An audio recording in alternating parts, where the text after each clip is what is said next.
हम आपके हैं, आप हमारे हैं। ये भगवान का अनुग्रह तो प्राप्त होगा जब हमारा प्रेम होगा उससे। प्रबल प्रेम के पाले पढ़कर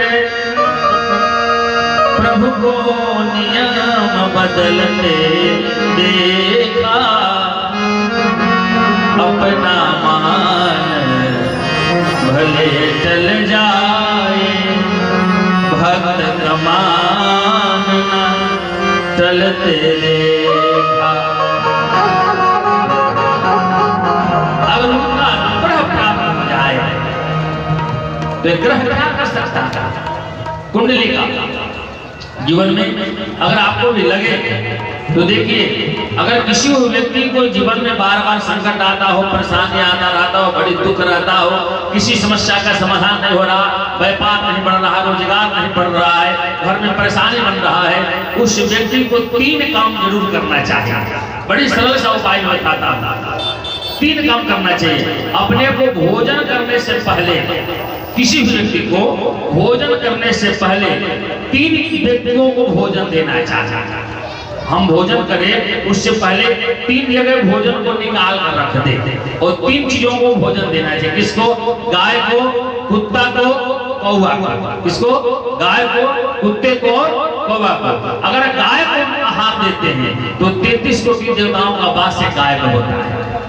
गाय के अगर हम भोजन देते हैं तो मान लो हम सारे देवता को भोजन दे दिए तो देवता हम प्रसन्न रहेंगे कि नहीं रहेंगे? तो देवताओं में भी नवग्रह का स्थान आता है, ये विग्रह बन जाएगा।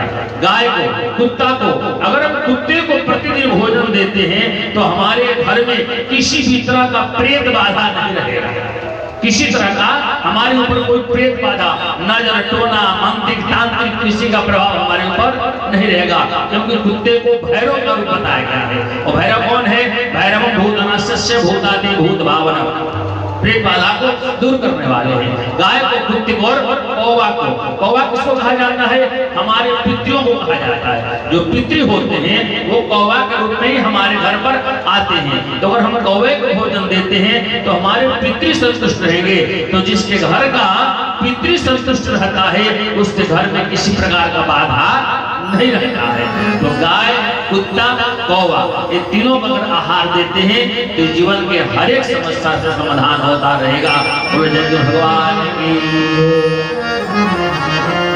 श्री परीक्षित महाराज कुंडली तैयार करने के बाद व्यासी महाराज चले गए और इधर भगवान भी विदाई लेकर अपने